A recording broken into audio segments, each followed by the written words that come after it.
Top quality और consistent performance के लिए सिर्फ सिल्वर पंप। टॉप क्वालिटी और कंसिस्टेंट परफॉर्मेंस के लिए सिर्फ सिल्वर पंप, नाम याद रखना। काही नाही, माझा भी एक पक्ष आहे, पक्षाला पक्षाच्या प्रमाणे वागणूक मिळाली पाहिजे कुठल्याही बी अलायन्स मित्राबरोबर, आणि त्या दृष्टीनं आम्ही निर्णय घेतला की कालच्या विधानसभेपासून आम्ही स्वतंत्र लढलो महाराष्ट्रात। भारतीय जनता पार्टीनं आम्हाला विचारलंच नाही, म्हणजे शिंदेसाहेब आणि अजितदादा आल्यानंतर त्यांना काय छोट्या पार्टींची गरज वाटली नाही, त्यामुळे त्यांनी आम्हाला काय केलं की बाबा आम्हाला त्यांनी विचारलं नसल्यामुळे आम्ही आपलं स्वतंत्र राष्ट्रीय समाज पक्षाचे काल महाराष्ट्राच्या विधानसभेत 100 उमेदवार उभा केले आणि तिथून आमची फारकतच चालू झालेली आहे। त्यामुळं विचार केला की पर्यायी निवडत गेलं पाहिजे, आणि आज कुठलं इलेक्शन नाही आहे, काही देखील नाही।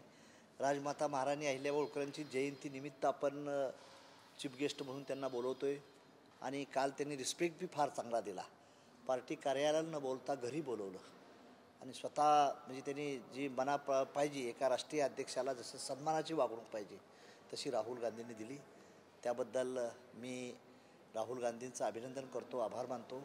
काल अखिलेश यादवजींशीही चर्चा झाली, अखिलेश यादव बी आणि राहुल गांधी हे दोन ठरलेले आहेत। आता तेजस्वी यादव, स्टॅलिन आणि पवारसाहेब यांना देखील मी भेटणार आहे आणि त्यांच्याबरोबर त्यांनाही विनंती करणार आहे। ही राजकारणाचा काय प्रश्न नाही आहे, ही एक सोशल मुवमेंटच्या हिसाब से अहिल्याबाई होळकरच्या जयंतीच्या माध्यमातून आम्ही हा टाकलेलं पहल आहे, त्यामुळं लगेच समजण्याचं काही कारण नाही कुठलंही करून। तुम्हाला जी वागणूक मिळाली ती भविष्यात अजित पवार आणि एकनाथ शिंदेंना मिळेल, कारण आत्ताच त्यांच्यामध्ये खटके उडायला सुरुवात झाली। अजितदादा म्हणतात की मला मुख्यमंत्री व्हायचं आहे।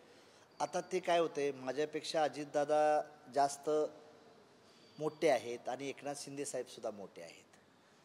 आम्हाला माहीत आहे की कुठलाही पक्ष काय करतो, एखाद्याच्या खांद्यावर चढतो आणि खांद्यावर गेलं का खालच्याला दाबतो आणि वर निघून जातो, तसं त्यांनाही अनुभव येईल काही दिवसानं। विशेष म्हणजे म्हणून आम्ही आपलं 2 हात लांब लिहून आम्हालाच त्यांनी सांगितलं दारं बंद केली भारतीय जनता पार्टीनं, त्यामुळे आम्ही काय परत दार खटखटवायला गेलो नाही।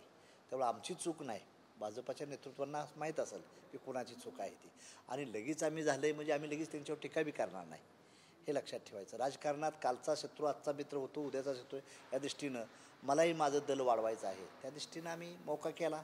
त्यांच्यावर आम्ही होतो तेव्हा ते चांगलंच होते, प्रश्न नाही। आजही त्यांच्याबद्दल आपलं हे नाही, त्यांना त्यांचा स्पेस वाढवायचा आहे। त्यांना 145 जर BJPला त्यांचे आणायचे असेल तर राष्ट्रीय समाज पार्टी बी 140 का जिंकू नये, हे भूमिकेतून मी चाललेलो आहे। त्यामुळं काल राहुल गांधी साहेबांची भेट घेतली, त्यांनी सांगितलं की मी तालकोटरच्या स्टेडियमच्या प्रोग्रामला येतो, शुभेच्छा देतो।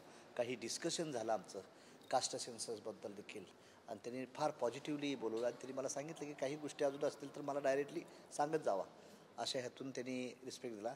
मी राहुल गांधीचं अभिनंदन करतो।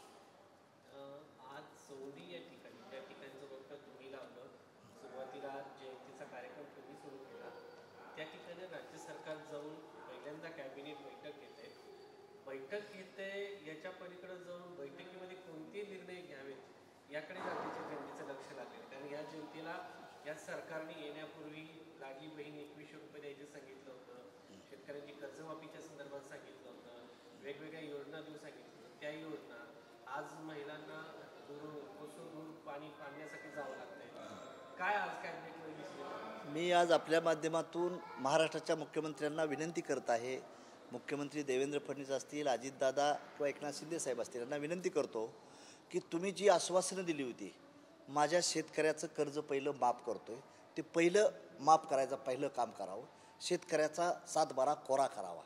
दुसरी गोष्ट, आमच्या भगिनीच्याबद्दल तुम्ही सांगितलं होतं की आम्ही लाडली बहीण योजना आहे ती तुम्ही बंद करू नये, ती चालू ठेवावी। आणि तिसरी गोष्ट आहे, आमच्या माता माऊली 5-5 किलोमीटरवरून पाणी आणतात, त्या पाणी आणायचं अहिल्याबाई होळकरच्या जयंतीच्या माध्यमातून। आणि मी 30 वर्षापूर्वी म्हणलो होतो की मी ह्या गावात एक दिवस कॅबिनेट होईल, या गावात एक दिवशी या भारताचे पंतप्रधान येतील, हे मी 30 वर्षापूर्वी बाकीत देखील केलं। आणि त्यावेळेस विशेष म्हणजे आम्ही 25 माणसापासून चालू केलं।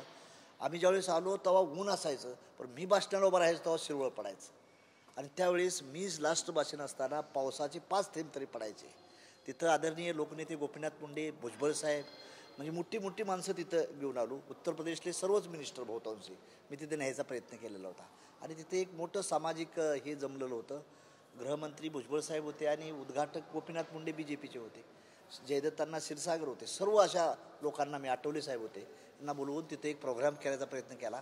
पण ज्या दिवशी राज्यानं ठरवलं की आम्ही तिथं सरकारी जयंती करतो, त्या दिवशी मी ते बंद केलं म्हणजे तिथून.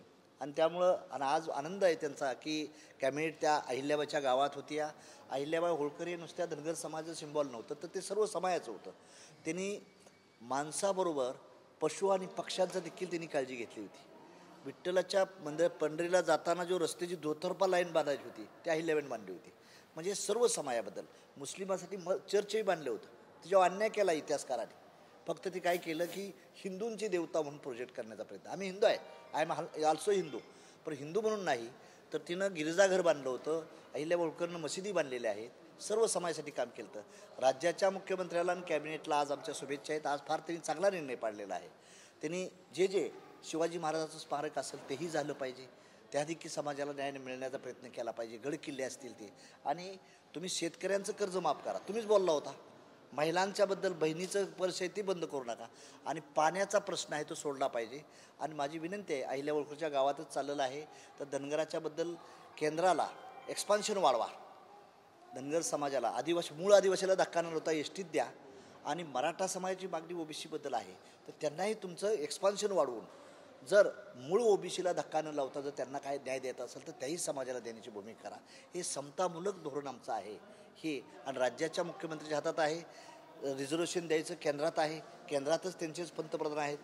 मुख्यमंत्री बोलले 10 मिनिटात घेऊन गेले तर ते लगेच रिझोल्युशन पास होईल अशा लेवलचं. आणि माझी विनंती आहे की 50% बॅरियर ओढवलं तर या छोट्या छोट्या सर्व समाजाच्या मागण्या पूर्ण होतील आणि ते देण्याची भूमिका ह्यांची पाहिजे अशी आमची त्यांना विनंती आहे.